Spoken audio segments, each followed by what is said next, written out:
వృషభం వారికి గనక చూసుకున్నట్లయితే వృషభ లగ్నము లేదా వృషభ రాశి వారికి ఇందులో ఉండే నక్షత్రాలు కూడా చూసుకుంటే కృత్తిక 2, 3, 4 పాదాలు, రోహిణి 4 పాదాలు, మృగశిర 1, 2 పాదాలు ఉంటాయి.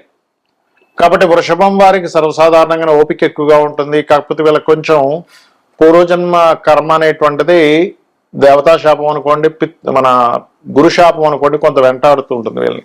అయితే వీళ్ళు ఏ క్షేత్రానికి వెళ్ళి ఏ దానం ఇవ్వాలి, ఏ దేవత ఆరాధన చేయాలి, ఏ ధ్యానం చేసుకోవాలి అనేటువంటి అంశాలు చెప్తుంది నేనైనప్పటికీ చెప్పిస్తుంది సాక్షాత్ లలిత అమ్మవారిగా భావిస్తూ ఆ లలితాంబిక అమ్మవారి యొక్క అనుగ్రహం మీకు పరిపూర్ణంగా కలగాలని మనస్ఫూర్తిగా కోరుకుంటూ, ఇక్కడ కృత్తిక నక్షత్రం ఉంటుంది వృషభ రాశిలో, 2, 3, 4 పాదాలు ఉంటాయి. వీళ్ళు ఎక్కువగా అక్కడికి వెళ్ళి సూర్య ఆరాధన. అయితే వృషభం వాళ్ళు అసలు ఏ క్షేత్రానికి వెళ్ళాలి? తిరుపతికి వెళ్ళాలి.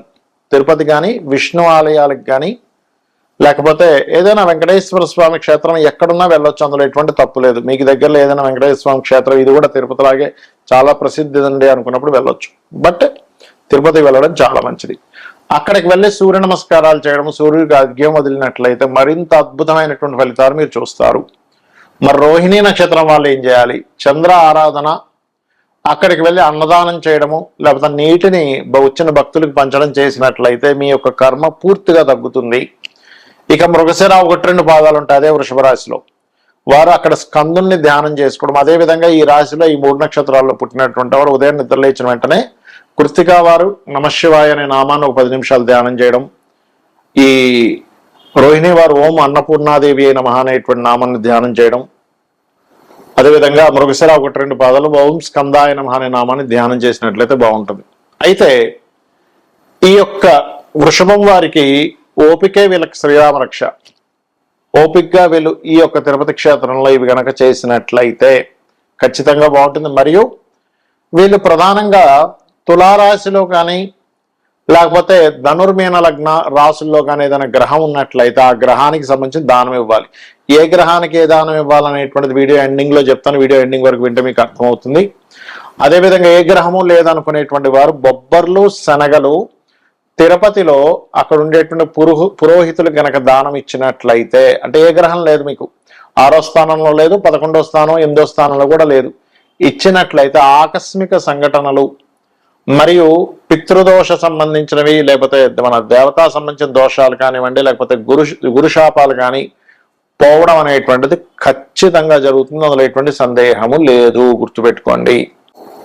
క్షేత్రానికి ఎందుకు వెళ్ళి చేయాలి అనేటువంటి సందేహం చాలా మందికి ఉంటుంది. మేము ఇంట్లో చేసుకోవచ్చు కదా, అదే శ్రీమన్నారాయణుడు వైకుంఠంలో ఉన్న శ్రీమన్నారాయణుడు లేకపోతే కైలాసంలో ఉన్న శివుడే గుళ్ళో ఉంటాడు, మన ఇంట్లో ఉంటాడు, మన లోపల ఉంటాడని చెప్తుంటారు కదా. అంటే ఇక్కడ క్షేత్రాలకు ఎందుకు వెళ్ళాలి అనే విషయం ముందుగా తెలుసుకోగలగాలి. క్షేత్రానికి ఒక మహిమలు ఉంటాయి, స్వయంభూ క్షేత్రాలు ఉంటాయి. ఆ స్వయంభూ క్షేత్రాలకి మన దేవతలు ఎవరెవరైతే ఉంటారో, అష్టదిక్పాలకులు కానివ్వండి, బ్రహ్మాది దేవతలు కానివ్వండి, వీళ్ళందరూ కూడా వచ్చి దర్శనాలు చేసుకుని వెళ్తుంటారు రోజు. దేవతలకి కూడా వాళ్ళ యొక్క టైం పీరియడ్ అనేది ఒకటి ఉంటుంది. అంటే ఒక మానవ మాత్రుడే తన యొక్క జీవితాన్ని తపశ్శక్తితో ఒక్కొక్క స్టేజ్ దాటుకుంటూ వెళ్తూ ఉంటాడు. ఇప్పుడు ఏ తపశ్శక్తి లేదు, ఏమీ లేదు, అధమస్థాయిలో కూడా వెళ్ళిపోతాడు, ఒక పిశాచంగా మారిపోతూ ఉంటాడు, లేకపోతే ఇంకా హీనమైనటువంటి జన్మలు కూడా ఎత్తుతూ ఉంటాడు. అదే జీవుడు గనక తన యొక్క సాధనా మార్గంలో ముందుకు వెళ్తున్నా కొద్దీ యక్షులు గాను, గంధర్వులు గాను, దేవతలు గాను, సూర్య భగవాన్ రకరకాలుగా మారుతూ ఉంటాడు. ఇవన్నీ పోస్టులు మాత్రమే. ఇప్పుడున్న సూర్యుడు వేరు, కొంతకాలం తర్వాత ఆ పోస్ట్ ఇంకోటికి వస్తుంది, ఇంద్రుడు పోస్ట్ ఇంకోటికి వస్తుంది. అలాగా వీళ్ళందరూ కూడా ఒక మానవ మాత్రులుగా ఉన్నటువంటి జీవులు, ఈ ఆత్మలే రకరకాలుగా మారుతూ పురోగతి చెందుతూ ఉంటాయి. అలాగా ఆ దేవతలు, యక్షులు, గంధర్వులు, సిద్ధులు వీళ్ళందరూ కూడా భూమి మీదకి, ఎగ్జాంపుల్ తిరుపతి అనుకున్నాం, తిరుపతి మీదకి వస్తారు, తిరుపతి దగ్గరికి వస్తారు, లేకపోతే ఏ అరుణాచలమో లేనట్లయితే కాశీ అనుకుందాం, లేకపోతే శ్రీశైలం అనుకుందాం, ఇక్కడికి వచ్చి సూక్ష్మ రూపాలలో, అంటే మన కంటికి కనబడకుండా ఉండేటువంటి, మన కంటికి అందదు అది, రూపాల్లో వచ్చి అక్కడ వీళ్ళు తపస్సును ఆచరిస్తూ ధ్యానం చేసుకుంటూ మరలా వెళ్ళిపోతూ ఉంటారు సూక్ష్మ శరీరాల్లో. అందుకే చూడండి, మానస సరోవరం అని ఉంటుంది. మానస సరోవరం దగ్గరికి వెళ్తే మీకు అక్కడ రాత్రి సమయంలో అంటే తెల్లవారుజామున రాత్రి సమయంలో కాంతి పుంజాల్లాగా ఆకాశం నుంచి ఇలా నక్షత్రాల రూపంలో ఆ యొక్క సరస్సులోకి వెళ్ళి స్నానం చేసి వెళ్తున్నట్టు మనకు అనిపిస్తూ ఉంటుంది, చూపిస్తూ ఉంటారు. మీరు యూట్యూబ్లో కొడితే కూడా కనిపిస్తుంది. ఎక్కడి నుంచి వస్తున్నాయండి? మన మిగతా విశ్వంలో ఎక్కడా కూడా అలాగా భూమి మీదకి వచ్చి వెళ్తున్నట్టుగా కనిపించదే అంటే మన శాస్త్రాల్లో చాలా స్పష్టంగా చెప్పడం జరిగింది ఈ విషయాలను. ఇప్పుడు నేను చెప్తున్నటువంటిది సూక్ష్మ రూపాలలో సిద్ధులు, గంధర్వులు, దేవతలు వీళ్ళందరూ క్షేత్రాలకు వచ్చి అక్కడ వాళ్ళ యొక్క తపశ్శక్తిని పెంచుకుంటూ మరలా వెళ్తూ ఉంటారు. అంటే వాళ్ళు ఎప్పటికప్పుడు పెంచుకుంటుండాలి. లేనట్లయితే ఒక సమయం వచ్చేసరికి వాళ్ళ తపోశక్తి అయిపోయింది, వాళ్ళ పుణ్యం అయిపోయింది అనగానే మళ్ళీ భూమి మీదకి వచ్చేస్తారు, మానవ రూపాలు దాలుస్తుంటారు. అందుకే చూడండి వీళ్ళు గాంధర్వ కాంత లేకపోతే ఒక పూర్వజన్మల్లో మనం చాలా పురాణాల్లో చదువుతూ ఉంటాం. పూర్వజన్మల్లో ఈవిడ ఒక యక్షిని, లేకపోతే ఒక గంధర్వకాంత, లేకపోతే ఒక సిద్ధుడు, అంటే సిద్ధుడే మళ్ళీ పుట్టాడు, ఒక దేవతా రూపం మళ్ళీ పుట్టింది.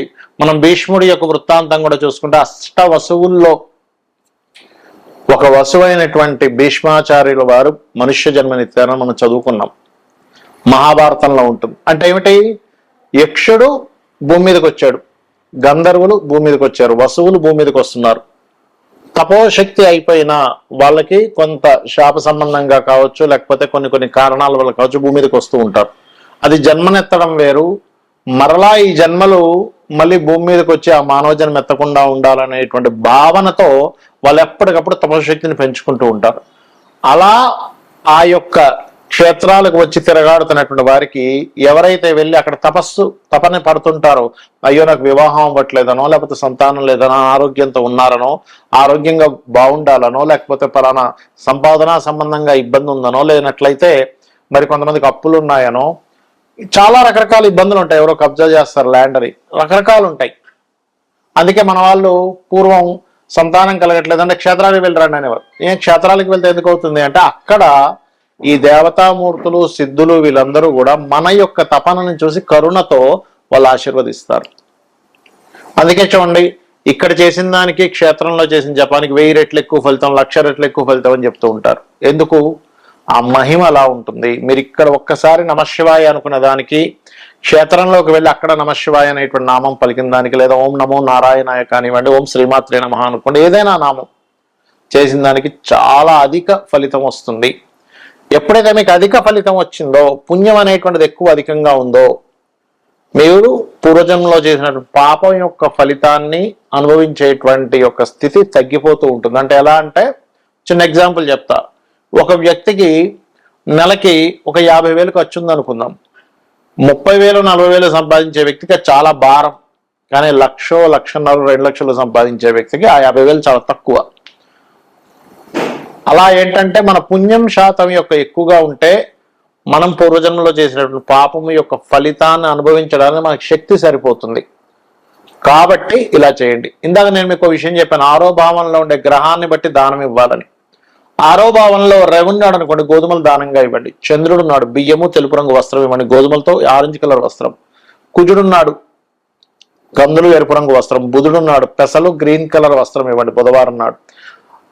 గోధుమలు అయితే ఆదివారము, చంద్రుడైతే బియ్యం అయితే సోమవారము, కుజుడైతే అంటే కందులైతే మంగళవారము, బుధుడైతే బుధవారం. గురువు ఇబ్బంది ఉంది, గురువు పాడయ్యాడు 6వ స్థానంలో ఉండి, అప్పుడు శనగలు పసుపు రంగు వస్త్రం ఇవ్వండి. శుక్రుడు పాడయ్యాడు, అప్పుడు బొబ్బర్లు తెలుపు రంగు వస్త్రం ఇవ్వండి. శని పాడయ్యాడు, నువ్వులు తెల్ల నువ్వులు బ్లూ కలర్ వస్త్రం, లేదా నల్ల నువ్వులు తీసుకుంటారు ఇవ్వండి పర్లేదు. రాహు పాడయ్యాడు 6వ స్థానంలో ఉండి, మినుములు సిమెంట్ కలర్ వస్త్రం. కేతు పాడయ్యాడు, అప్పుడు మీరు చేయవలసింది ఉలవలు మల్టీ కలర్ క్లాత్. ఈ దానం ఇచ్చేటప్పుడు కూడా గోత్రము, నామము, మీ సంకల్పం ఏంటని చెప్పి ఇవ్వండి. చాలా మంది తెలియక ఒక మూలను పెట్టేసి వెళ్ళిపోతామండి, అయిపోతుందేమో అనుకుంటారు. మూలను పెట్టేసి వెళ్తే మీ అకౌంట్లో డబ్బులు పడాలి. మీరు బ్యాంక్కి వెళ్ళి మూలను పెట్టేసి వెళ్తే మీ అకౌంట్లోకి వెళ్తుందా? వెళ్ళదు. మీరు అక్కడ ఇవ్వాలి, కౌంటర్లో ఇవ్వాలి, మీ పేరు చెప్పాలి, మీ అకౌంట్ నెంబర్ చెప్పాలి, అప్పుడు మీ అకౌంట్లోకి డబ్బులు ఎలా వెళ్తాయో అలా అవుతుంది. కాబట్టి మూలను పెట్టేసి వెళ్ళకండి దయచేసి. మీకు అంతగా ఎవరు తీసుకోవట్లేదు అనుకుంటే అప్పుడు ఆ పదార్థానికి ఇంకొక పదార్థం వేరుగా, అంటే నువ్వులు పెట్టకూడదు, గోవుకి పెట్టచ్చు, గోవు పెట్టచ్చు. కానీ ఎంతైనా మీరు సంకల్పం చదివి ఇవ్వడమే మంచి ఫలితాలు ఇస్తుంది. శ్రీమాత్రే నమః.